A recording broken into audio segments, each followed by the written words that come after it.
And we're back. This is Hook and Ladder. This is, what week are we on? I think it's like week 7. 7. Is it 7? It's week 6. We're at week 6 right now. My bad. Yeah. I mean, we're already halfway through the season, right? Oh, yeah. It's going by fast. I mentioned that Still to my wife yesterday going to the game. I'm like, it's kind of sad we're halfway through. Yeah. I mean, it goes by quick, but the games get meaningful from here. Let's talk about the game of the week. I guess is the Alabama A&M game.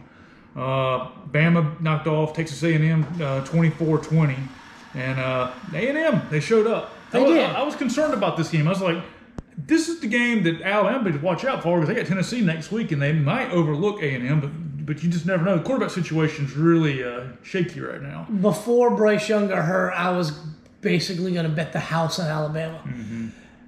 A&M's got some struggles offensively. The whole Jimbo, Nick Saban thing that happened over the summer about the NIL and all that jazz and everything else. And then, of course, A&M beat them last year. So I was like, dude, bet the house on Alabama. Bryce Young goes down. And I think that was kind of the difference because Milroe turned it over 3 times. Yeah. And A&M played pretty well offensively and defensively. They gave up two real big pass plays. One to Jermaine Burton and the other one to the guy, number 7, I think it was, for touchdown passes. But A&M came to play. I watched the tail end of this game, came home, turned it on in time to see A&M kick a field goal and then get the ball back and go down for a potential game-winning drive.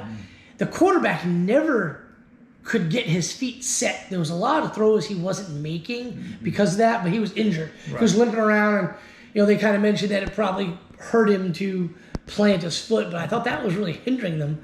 But they get down there. They get the pass interference call. Right. Alabama player intercepts it. He kneels it. There's 7 seconds left on the clock. And all of a sudden, the clock keeps rolling. 3 seconds. They get a 3-second play, and it's the worst play call. Like, you're on the 2-yard line with one play to beat Alabama, and that's what you call. Yeah. So, pretty pathetic, but a good game. I haven't lived up to its hype game of the week. It was definitely a good game. I got on Twitter right towards the end of the third quarter, and Bama fans were in meltdown mode over the quarterback situation with all the turnovers and everything. I kind of enjoyed it a little bit.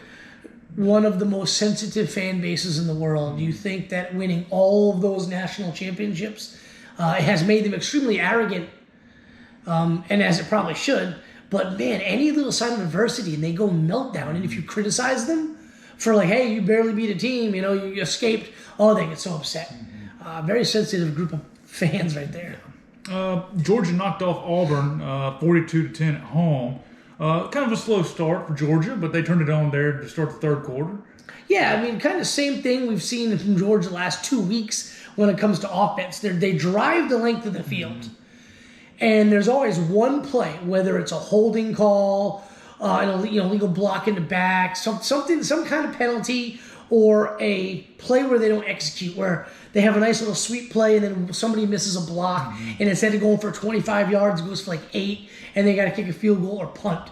There was a little bit of that going on in the first half, but I think it was 14-0 or 14-3 at the half, and to me, this game was never in doubt for Georgia. Second half of the game, it was domination time. Offensive line blew Auburn off the football. They ran whatever run play they wanted at will. Something's going on with Stetson Bennett, though. And it's evident watching him. It's not just the missed passes to me. Maybe he's hurt? Yeah, I mean, they mentioned that last week. He hurt his shoulder. But he's missing passes. And to me, what's more concerning than missing some passes, because he's going to miss a couple of passes a game. I mean, we're talking about Stetson Bennett here. He tries to force the ball into the guys he knows are the playmakers, like Brock Bowers, when there's other guys on the field that are running routes that are wide open. Instead, he throws into triple coverage to Brock Bowers instead of looking just to the left and seeing the guy wide open on a crossing pattern. But, they won. Defense, I thought, played really well without Jalen Carter. And then Auburn's guy running his mouth like, hey, we're going to demolish Georgia's defensive line. Those defensive linemen for Georgia basically had their will, imposed their will on Auburn's offensive line, played great. Yeah. Tank Bigsby ran into his parents, talked to his parents a little bit, his mom and his sister, talked to them for a little bit about the whole coaching situation with Harsin. They're not happy he's not getting the ball enough, but they like Harsin. They stand by their coach. They like him. But they were frustrated how things were going. because they just couldn't get anything going on offensively. Right. Moving right along, Ohio State knocked off Michigan State 49-20, pretty much what you called last week. Ohio State was going to run over, pass the ball over those DBs all day long. Michigan knocked off Indiana 31-10. I'm sure you didn't see any of this one. I watched the highlights of that one, but I saw a lot of the Ohio State-Michigan State game, and just like I said, Michigan State's got a really bad pass defense. Ohio State's got an awesome pass offense. Just like you would expect, C.J. Stroud threw for 6 touchdowns and 500,000 yards. One thing I noticed about watching this game this morning, out of the 6 touchdown passes, only they covered the wide receiver one time. And I know they tried to cover him the rest, but I mean, these dudes were like 10-yard separation. A lot of that is the talent. A lot of that is coaching. But a lot of that's what I've been saying for a while. Ohio State is so good. They really don't come into any kind of competition very often in the regular season. They probably face better DB play in practice. Yes, they got to play Michigan. But a lot of the teams they've been playing, it's like, come on, man. I mean, you won 49-20. You should win like that. Right. But, nothing against them. Hey, I actually think they're the number 1 team in the country right now, just from what I've seen from all the teams thus far. But, more of what I expected from them. I don't expect them to face a challenge, really, until they play Michigan. Right. And then Bama and Georgia have holes at the moment. Yeah. And I haven't seen a hole yet with Ohio State, really. Right. Moving right along, Clemson knocked Hold on. Before you get to there, I will say this. I haven't seen a hole so far with Ohio State, but I didn't really see many of them last year until they played Michigan, and Michigan's offensive line dominated, and they ran it down their throat the whole game. But that's kind of that's what I'm talking about here. It's like an anomaly because they don't face anybody that can expose whatever hole they might have. So you kind of, unless you're an Ohio State guy and you watch every game and you follow practice notes, you might not see that. Sorry. Yeah. All right. Go ahead. Just ran on. Clemson knocked off Boston College, and they're starting to look like Clemson of old. Yeah. 31-3, total domination. Watched bits and pieces of this one last night. I mean, Clemson does whatever they want to do right now. Moving right along, USC knocked off Washington State. 6-0 USC, 30-14. Didn't see any of this one. I watched a little bit when Mario caught that sick touchdown pass. I kind of put this game on the back burner because I was like, it's pretty much over. But, not shocked they won. A little closer than I expected, to be honest with you, but not shocked they won at all. Moving right along, Oklahoma State knocked off Texas Tech 41-31. They were down. Yeah. And they had to make a comeback, and then they had to score again to kind of ice it. Yeah. I thought that was a really good game for Oklahoma State. They've faced adversity a couple times this season and overcame. Really good team. I don't think they're going undefeated, though. They're going to pull an Oklahoma State. They're going to lose to somebody, and I think they got TCU this coming week. Yeah, we'll talk about those guys in a minute. Tennessee knocked off LSU with a dominant performance. This was an ass beating of epic proportion. Yes, sir. I watched this game at the tailgate, and from the opening kick, dude muffs the opening kick. Tennessee gets it, great field positions, go touchdown. Then they keep getting stuffed on, LSU keeps getting stuffed on 4th down to go. And, man, there was one of them, it was 4th and a few, and they get stuffed. The very first play, they throw a deep ball, touchdown. I mean, this thing was over in the first quarter. Total domination. Yes. Tennessee looks scary if you're anybody in the SEC right now. Ole Miss was down against Vandy early, but they came back to pretty much handle this game 52-28. Jason Dart with 448 yards passing. So I didn't see any of this other than the highlights, but they're a good football team. I don't really think they're going to survive. I mean, obviously they got to play Alabama, they got to play A&M, Mississippi State. I definitely see them being a New Year's Six bowl team. Probably 10-2, 11-1 kind of feel for them right now. They're losing to somebody. Yeah, it's clear. Utah, they lost to UCLA. UCLA is 6-0. Yeah, DTR. Yeah. 5th-year senior, 6th-year senior maybe. I mean, been there a long time. All under Chip Kelly. Finally come around looking like that really good quarterback out of Las Vegas that we kind of thought he would be. Bishop Gorman. Utah, they lost their top wideout threat a few weeks ago, the tight end, a season-ending injury, and they really haven't been the same throwing the football since. I kind of feel bad for them. I really like Utah. They were one of my picks for the Pac-12 championship game. They can still get there. This was the team against the Pac-12 South. But, man, UCLA looks good. Yeah. 2 big wins in a row against highly ranked Washington and then Utah. Yeah, they're pretty impressive so far this season. And for Utah, I mean, that loss at Florida really just weighs so much heavier now. Oregon dominated against Arizona 49-22. Excuse me. No, thank you. Didn't see any of this one. Me either, but Oregon's looking good. Looking good. Ever since that loss to Georgia, Bo Nix has been excellent. Yeah. As long as they don't play the dogs, he's good. Yeah. Shane Beamer took it to Kentucky, 24-14. Number 13 ranked team in the land, lost to under 19.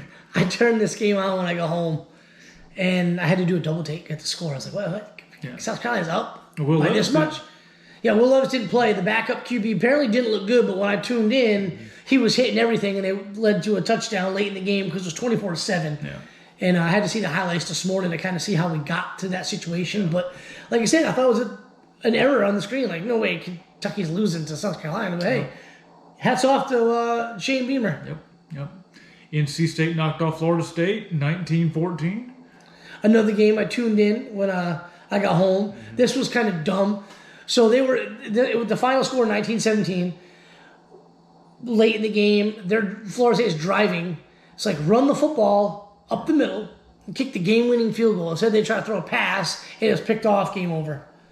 And I kind of sat there like that. Right now, that's kind of so Florida State. Yes. Yeah. When 10 years ago they were one of the best programs in the country, and now one of these days maybe they'll return to prominence, or whatever. But moving right along, Wake Forest knocked off Army 45-10. They just keep winning. That's Wake Forest. How about that? BYU lost to Notre Dame 28-20. After losing the first 2 games of the season, Notre Dame was looking pretty dang good. Yep. They've been scoring a lot of points lately, and that was their downfall in the first couple of games. They couldn't score. And but they're looking pretty good. I was surprised. I actually thought BYU was going to take them down. This game was cool. So it was the Mormons versus the Catholics. It was in Las Vegas, Sin City. I thought that was awesome. Yeah. I hope the fans of both of those teams had a lot of fun and did some debauchery type stuff. I'm sure they did. This weekend. But, I'm sure they did. Good game. Notre Dame looks pretty good. Yep. Moving right along. This is where game day was at this week. TCU took on Kansas. 38-31 TCU with the win, and they remain undefeated. TCU looks good. This was a hard-fought game. Kansas played well. They lost their starting QB, and Bean came in. And after a slow start for him, he started looking like Dan Marino. Yeah. And but TCU, got to give them credit. They played well. Those wide receivers made crazy catches. It's almost as like the quarterback for TCU purposely throws ugly balls to them, and they make these ridiculous catches for touchdowns. Yep. But they got a really good big game next week coming up. I like TCU now after we saw what happened to Oklahoma. Yeah. I like TCU to be in that kind of in the driver's seat with Oklahoma State for that Big 12 championship. Yeah. Kansas State knocked off Iowa State 10-9. Iowa State can't make a late game win. When the game's on the line and they got to drive for a game-winning score, they can't do it. I've now watched Iowa State about a dozen times when they've been down and trying to win the game on the last drive. Something stupid always happens. And usually they drive most of the length of the field. Right. And Brock Purdy was throwing picks or overthrowing guys for easy scores. This time, dude wide open on the sideline can't make an easy catch. Game over. Right. So the highlight showed Matt Campbell's face when the guy dropped it. And I was like, dude, that's the face of a guy that realizes, oh, shit, I should have got a better job 2 years ago. Yep. Moving right along, Washington lost to Arizona State 45-38. What is up with teams, the quarterback, their head coach leaves, and all of a sudden they start playing better? And that's weird. That's like the third team that's done that thus far. And, Washington was looking really good early on, lost last week to UCLA. And in the game, I thought Washington, Penix played well. Penix had a crazy pick this game off a guy's helmet that ended up being a pick six. I still think Washington's a good football team, but they're ranked, last week they were ranked in 14, 15, now they're 21, and they'll be unranked now. Right. But some of these teams, they're good teams, but they can't overcome adversity when bad stuff starts to happen to them. There's a handful of teams you can see in the top 10 that these guys they're elite teams, they get down very by 10. close to elite. They get down and they know they can come back. Some of these other teams, they just rely on their wide receivers and their quarterback to get the job done, and somehow they can't do it. Right. They've got talented guys, and I think they just get scared and they end up snowballing for them. And I'm really starting to get interested in the Mississippi State Bulldogs. They are playing really well these days. Will Rogers, Mississippi State, wins again 40-17. Two throws for 395 yards. Yep. So he passed Aaron Murray yesterday for for most completions in the SEC. And I think he's got like another 2 years to play, maybe. Yeah. At least 2 years with the COVID year, he gets another one. Mm-hmm. So I'm like, geez, this dude might throw like 1,800 completions in his career. And that Mike Leach offense, though, they ran the ball really, really well. Mississippi State's not going to finish the season undefeated. Undefeated, obviously. They got to play Bama. They got to play a couple of teams. They got to play LSU still. They got to play. They beat A&M last week. But they got to play Ole Miss and the Egg Bowl. Bama. They got to play Georgia. Somebody's going to knock them off, but at the kind of they're going to knock off somebody as well. I think they're going to go like 10-2. That's what I think too. 10-2, 11-1, playing a New Year's Six bowl. Yeah. Kind of how I feel about Ole Miss. Yeah. That game at the end of the year might come down to who's going to the Sugar Bowl or the Cotton Bowl or something like that. And who knows? What if Bama loses next week? It's possible. And somehow, some way, Ole Miss and Mississippi State runs it off. That'd be cool. That'd be something different, which I like. Yeah. Be kind of good not to see Alabama in the SEC championship game. Yeah. I mean, anything can happen. As long as you stay undefeated, you control your own destiny. With the SEC West like this, Tennessee and Georgia in the East, you've got the Big 12 looking good with a lot of different teams. The Pac-12's looking cool, like 3 or 4 different teams. The Big 10, so Ohio State and Michigan. ACC is still Clemson. But with 3 of the 5 major conferences being sort of wide open, college ball is a whole lot more fun this year so far. Yeah, so far. I mean, the whole thing could change in the next 2 or 3 weeks, though. So let's see where we're at. Cincinnati knocked off South Florida 28-24. Didn't see any of this game. We'll skip the Florida game. Texas, Oklahoma. Red River Shootout. There was a lot of shooting going on in this game, and the only team shooting was Texas. Man, Quinn Ewers looked good. Yeah. Texas offense looked really good. I mean, these athletes run all over the field. You haven't really seen that from Texas in quite a while. Really enjoyed watching the highlights of this game this morning. And Oklahoma just looks awful without Dylan Gabriel. Couldn't get anything going offensively. You see where Texas is at right now, and you're just like, man, if Quinn Ewers didn't get hurt during that Bama game, where would they be right now? Mm-hmm. I mean, they might not beat Alabama, but I don't think they lost that second. They would get that second loss. No. But hats off to Texas. Yeah. They're coming back and they're looking good, and they kind of only can go up from here, really. Yeah. Is there anything else you wanted to talk about? Georgia Tech knocked off Duke. Another team fired his coach. They rattled off 2 straight wins. Yep.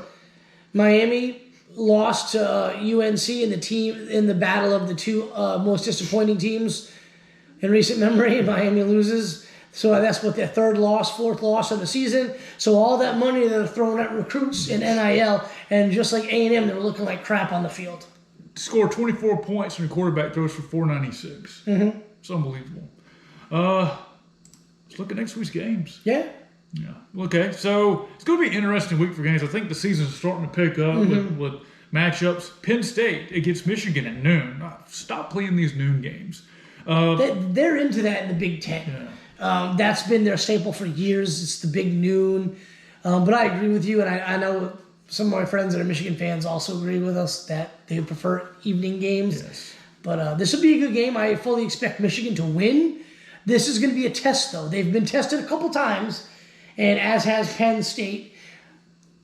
This is going to be the test. How good is Michigan? If they can manhandle Penn State and win, looking impressive, then I'll be a true believer in Michigan. I hadn't really been high on them this year. I thought they lost too much on defense after last year, and I think they look better than they did last year. But I still want to see them play a little bit better team, which, like I said, Big Ten doesn't happen all that often. Right. Ole Miss takes on Auburn at noon next week at home. You can get a ticket for $65. Let's see what else we got. Miami, Virginia Tech, 12:30. Georgia, Vandy, 3:30. Yeah, we'll be there.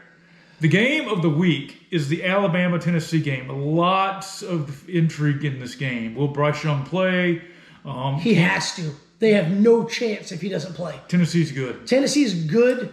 Whoa. And, what is that, how much? $365 bucks to go see this game. And they can fit 180,000 million trillion folks in that freaking stadium. It's a horrible stadium. It's like a goddamn Lincoln log set. You don't want to go there. And if you do go there, you don't want to be in the Riverside because it'll freak you out. Yeah. But this game's going to be huge. They're going to play Rocky Top probably 400 million times. Yeah. And everyone's going to get annoyed by it, but then you're going to be singing it for the next 3 friggin' days. Well, I know when they were playing yesterday when I watched TV they were playing in Baton Rouge, and you could hear Rocky Top in the stands, and you're just like, whoa, they're back. They're scary good right now. Look, they give up a lot of passing yards. Yeah. They looked a lot better yesterday because I don't think LSU has much of an offense at all. Yeah. Their offense is the QB running the football. They don't throw it very well. They give up a lot of passing yards, so they can be had if Bryce Young plays.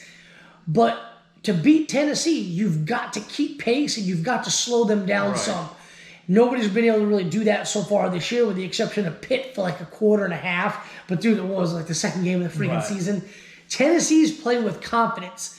What they're lacking in defense, they're making up for in confidence because they keep winning games the way they've been winning. They beat Florida. Doesn't matter that they let Anthony Richardson look like Tom Brady throwing the damn football, for Christ's sake. They won. They got all that confidence. Alabama's walking into a buzzsaw, and if they don't have their crap together, they're going to get beat. That's right. And I think Alabama's an amazing football team. I will never take anything away from them, other than the fans are a little sensitive. And they're freaking out now because they're scared of Tennessee. Yeah. But they need to be ready to go. This is probably the best Tennessee football team in 20 years. Oh, most definitely. Yeah. Moving right along. I'm picking Tennessee to win, by the way. Yeah, I am too. I'm definitely picking Tennessee to win that game. At home, they're due. And I don't know what the spread is. Somebody said they're probably gonna be favored. I don't know. I'm not. I hate counting Alabama out, but something that Tennessee's got cooking. Yeah, something. And Alabama struggled a couple of times this week. They've been on the ropes, and you can't be on the ropes, Tennessee. They're gonna beat you. Right. Another 3:30 game. Oklahoma State taking on TCU. This is a battle of the undefeated teams here. Yeah, this is an interesting game. Right there for Big 12 supremacy. They've got that weird schedule that it's a round robin, so they very well could play again in the Big 12 championship. But this is going to be the game of the week in that conference, and we got 2 really, really good games at the 3:30 slot. Well, we got a 4th game at the 3:30 slot. Well, 5 games actually. You got NC State playing undefeated Syracuse. Syracuse looks good, but NC State lost Leary. And they're not what we thought they might be. Right. But they're too highly ranked. Yeah, games. for an ACC game, it's a pretty good game. Yeah, so it is what it is. And we get the Arkansas-BYU game. This is probably a better matchup 3 weeks ago.